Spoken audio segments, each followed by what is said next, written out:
আমার ধারণা ডক্টর জাকির নায়েক শ্লোক নিয়ে খেলা করছেন। উনি শুধু শ্লোক নিয়ে খেলা করছেন। ইসলাম এই পৃথিবীর মানুষকে ভাগ করেছে দুই ভাগে, একটা হলো মুমিন, আরেকটা হলো কাফের। অবশ্যই আমরা ইসলাম ধর্মের এই কথাগুলো বিশ্বাস করি না, মানতেও পারি না। তাই ইসলাম ধর্ম যেভাবে আমাদের উপর সর্বজনীন ভ্রাতৃত্বকে চাপিয়ে দিচ্ছে, সেটা আসলে কখনোই সম্ভব না। ইসলাম মানুষের মধ্যে শুধু বিভেদ তৈরি করে। তাদের মধ্যেও আছে শিয়া, সুন্নি, এছাড়াও ইসলামে আরো 70টা গোত্র আছে। হ্যাঁ, আমি আমার প্রশ্ন করছি, সমস্যা ইসলাম এটা দিতে পারবে না। পৃথিবীতে একমাত্র হিন্দু ধর্মই আমাদের সর্বজনীন ভ্রাতৃত্ব উপহার দিতে পারবে। এক্কাম সত্তা বিপ্রবাহুদা ভদান্তি, একটু আগে আপনি বললেন। ইসলাম এটা কোনোভাবেই মানে না। গরু হত্যা করছে, কাফির হত্যা করছে, তাদের সম্পত্তি কেড়ে নিচ্ছে, লুট, নারী নির্যাতন। ইসলামই বলে ভ্রাতৃত্ব, তাহলে কিভাবে আসবে? আপনার মুখে ভ্রাতৃত্বের কথা আসলে শুধু শ্লোক নিয়ে খেলা করা। আপনি আসলে হিন্দু ধর্ম বলতে গিয়ে ইসলাম ধর্ম বলে ফেলেছেন।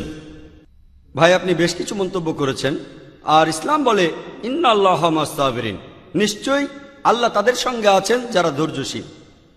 ভ্রাতৃত্ব বজায় রাখতে গেলে আপনাকে ধৈর্যশীল হতে হবে। ধৈর্যশীল যদি আমরা না হই, তাহলে ভাইয়ের সাথে ভাইয়ের যুদ্ধ লেগে যাবে। ইসলাম বলছে সূরা আল বাকারার 153 নম্বর আয়াতে আছে ইন্নাল্লাহ মাস-সাবিরিন, নিশ্চয়ই আল্লাহ ধৈর্যশীলদের সঙ্গে আছেন। আর ভ্রাতৃত্ব বজায় রাখতে চাইলে ধৈর্যশীল হতে হবে। আর আমি এখানে উপস্থিত গুরুজনদের শ্রদ্ধা করি। তিনি হয়তো হিন্দু ধর্ম সম্পর্কে ভালো জানেন, তবে দুঃখিত যে আমি তার সঙ্গে একমত নই। ইসলাম সম্পর্কে তার জ্ঞান কিছুটা কম। আর ওনার সাথে আমি একমত যে ইসলাম ধর্মে মানুষকে দুই ভাগে ভাগ করা হয়। একটা হলো যারা বিশ্বাসী মুমিন, আরেক দল হলো কাফির, উনি যেভাবে বললেন। আর প্রত্যেক ধর্মেই দুই প্রকার মানুষ আছে, এমনকি হিন্দু ধর্মেও হিন্দু আর অহিন্দু। খ্রিস্টান ধর্মে খ্রিস্টান আর অখ্রিস্টান, ইহুদি ধর্মে ইহুদি আর নন ইহুদি, ইসলামে মুসলমান আর অমুসলমান। তাহলে ইসলাম আলাদা হলো কি করে? আর আমি এখানে হিন্দু ধর্মের সমালোচনা করব না, আমি সমালোচনা করব না। কিন্তু আজকের এই লেকচারে আমি হিন্দু ধর্ম নিয়ে কথা বলবো, কারণ আমি বিভিন্ন ধর্মের একজন ছাত্র হিসাবে আমি বেদ পড়েছি, আমি উপনিষদ পড়েছি। তবে এখানে ছোট্ট একটা মন্তব্য করি। হিন্দু ধর্মগ্রন্থ বেদে আছে যে এই মানুষ জাতি সৃষ্টি হয়েছে সর্বশক্তিমান ঈশ্বরের 4টে অংশ থেকে। তার মাথা থেকে এসেছে ব্রাহ্মণ, বুক থেকে এসেছে ক্ষত্রিয়, আর উরু থেকে বৈশ্যরা ব্যবসায়ী জাত, আর পা থেকে শূদ্ররা বর্ণপ্রথা। আমি এটা নিয়ে মন্তব্য করতে আসিনি, আমি এটা চাই না। আমি চাই না হিন্দু ভাইদের মনে আঘাত দিতে। ইসলাম ধর্ম এটার অনুমতি দেয় না। আমি এসব নিয়ে মন্তব্য করছি না, কোনো ধর্মের সমালোচনা করছি না, আমি কারো সমালোচনা করছি না। আমি কথা বলছি না যে কোনো ধর্ম ভুল।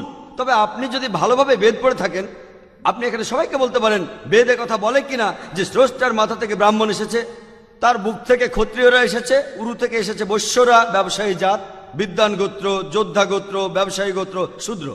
শূদ্ররা হলো সবচেয়ে নিম্নবর্ণের। আর ডক্টর আম্বেদকর এটা নিয়ে বই লিখেছেন। আমি সব খুলে বলছি না। হিন্দু ধর্ম আমি ভালোভাবে পড়েছি। আমি হিন্দু ধর্মের অনেক কিছু শ্রদ্ধা করি, বেশ কিছুর ব্যাপারে একমত নয়, এটা আমাকে আপনি বলতে বাধ্য করলেন। পবিত্র কোরআনে সূরা আনামের 108 নম্বর আয়াতে আছে তাহাদিগকে গালি দিও না আল্লাহকে ছাড়িয়ে তাহারা যাহাদিগকে ডাকে, কেননা অজ্ঞানতাবশত তাহারা গালি দিবে আল্লাহ সুবহানাহু ওয়া তাআলাকে। এখানে আমি হিন্দু ধর্মের ভালো দিকগুলো নিয়ে বলেছি। কথাটা হলো তারা এক ঈশ্বরের ধারণায় বিশ্বাস করে।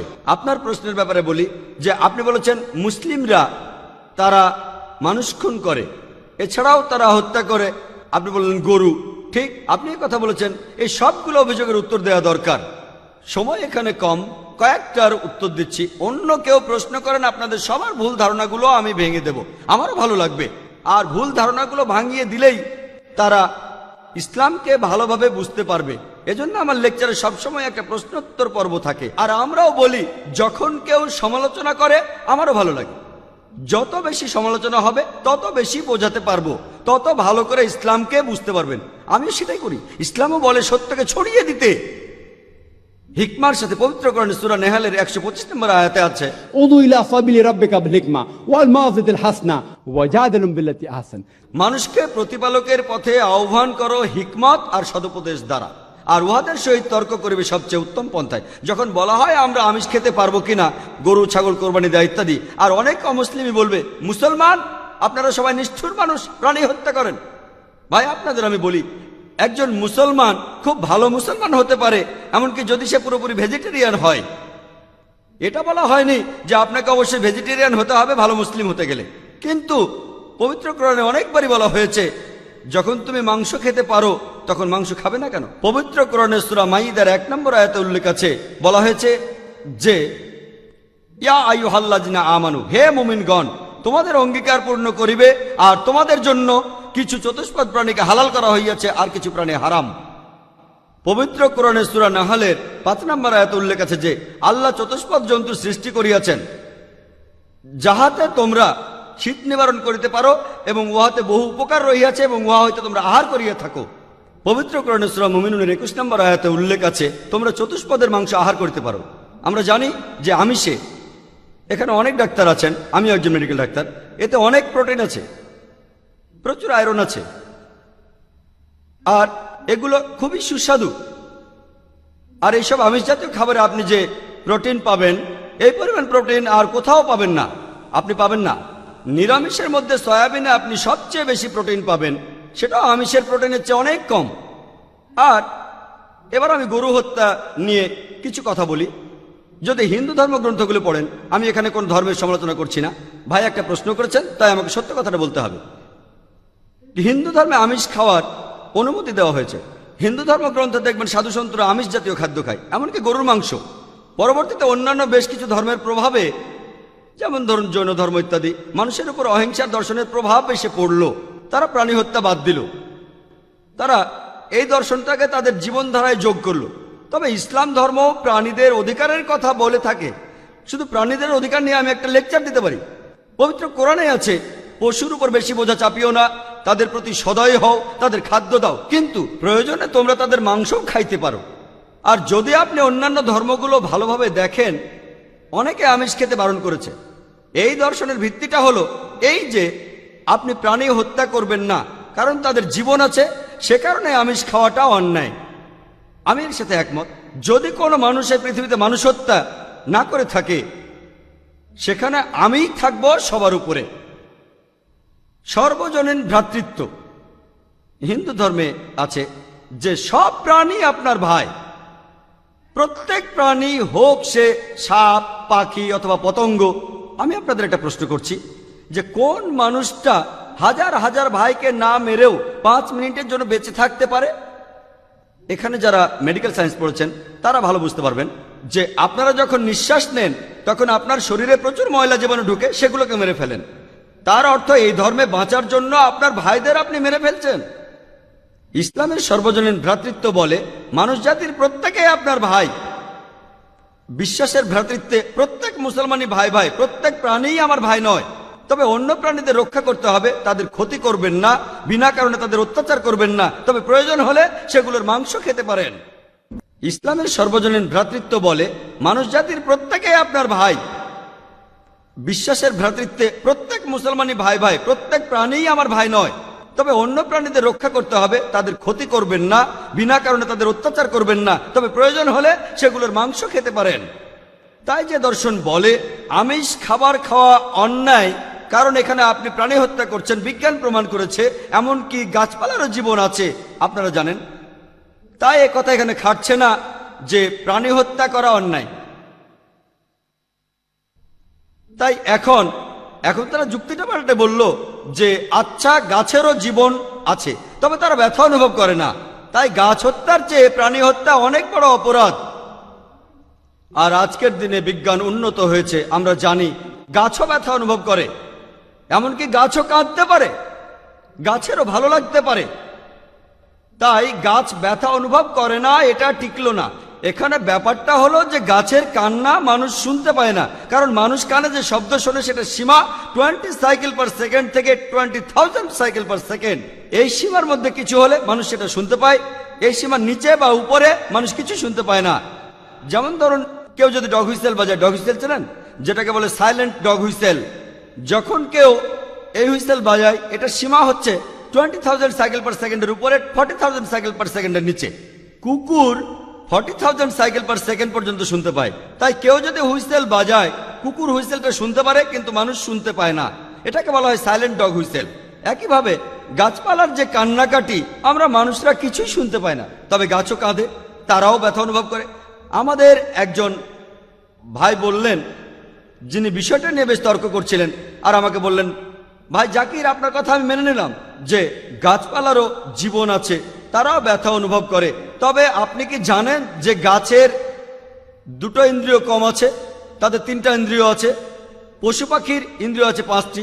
তাই গাছপালা হত্যার চেয়ে পশু হত্যা করা অনেক বড় অন্যায়। আমি তাকে বললাম যে ভাই, ধরুন আপনার একজন ছোট ভাই আছে, সে ছোটবেলা থেকে বোবা আর কালা, দুটো ইন্দ্রিয় কম। সে বড় হওয়ার পরে কেউ একজন তাকে খুন করে ফেললো, আপনি কি বিচারককে বলবেন, ও মি লর্ড, এই খুনিকে কম শাস্তি দিন কারণ আমার ভাইয়ের দুটো ইন্দ্রিয় কম ছিল? এই কথাই বলবেন?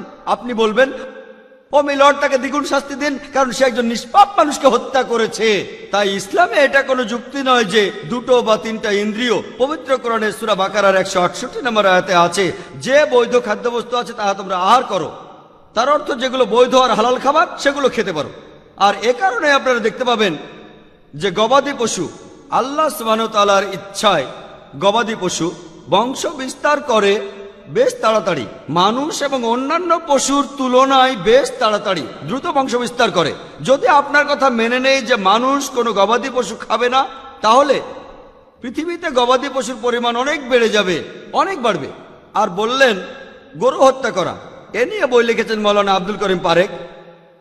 গো হত্যা, গরু কোরবানি কে জন্য দায়ী?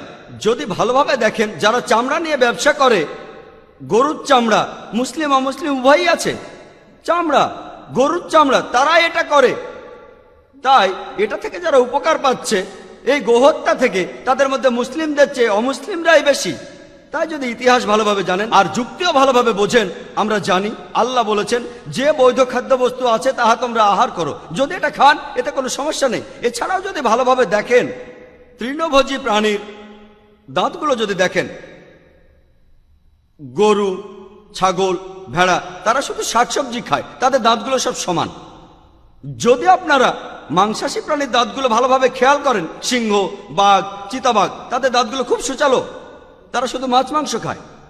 যদি আপনি মানুষের দাঁত দেখেন, আয়নায় আপনার নিজের দাঁত দেখতে পারেন, আমাদের সুচালো দাঁত আছে, সমান দাঁতও আছে। যদি সর্বশক্তিমান ঈশ্বর আমাদের শুধু নিরামিষই খেতে বলতেন, তাহলে আমাদের সুচালো দাঁত দিলেন কেন? কেন? আমিষ খাওয়ার জন্য? যদি আপনারা তৃণভোজী প্রাণীদের পরিপাকতন্ত্র ভালোভাবে খেয়াল করেন, গরু, ছাগল, ভেড়া, তাদের পরিপাকতন্ত্র শুধু নিরামিষই হজম করতে পারে। মাংসাশী প্রাণীগুলোর পরিপাকতন্ত্র, বাঘ, সিংহ, চিতাবাঘ, তারা শুধুমাত্র আমিষ হজম করতে পারে। আর আমাদের মানুষের পরিপাকতন্ত্র আমিষ নিরামিষ দুটোই হজম করতে পারে। যদি সর্বশক্তিমান ঈশ্বর আমাদের শুধু নিরামিষই খেতে বলতেন, তাহলে কেন এমন পরিপাকতন্ত্র দিলেন যেটা আমিষ নিরামিষ দুটোই হজম করতে পারে? তাই বিজ্ঞান নিয়ে যদি পরীক্ষা করেন, সৃষ্টিকর্তা আমাদের আমিষ নিরামিষ দুটোই খাওয়ার অনুমতি দিয়েছেন। আশা করি উত্তরটা পেয়েছেন। যদি আপনার অন্য কোনো প্রশ্ন, কোনো ভুল ধারণা থাকে, আমি আনন্দের সাথে তার উত্তর দেব। একবারে একটা ধারণা বলবেন যাতে আমি তা দূর করার সময় পাই। আপনাকে ধন্যবাদ।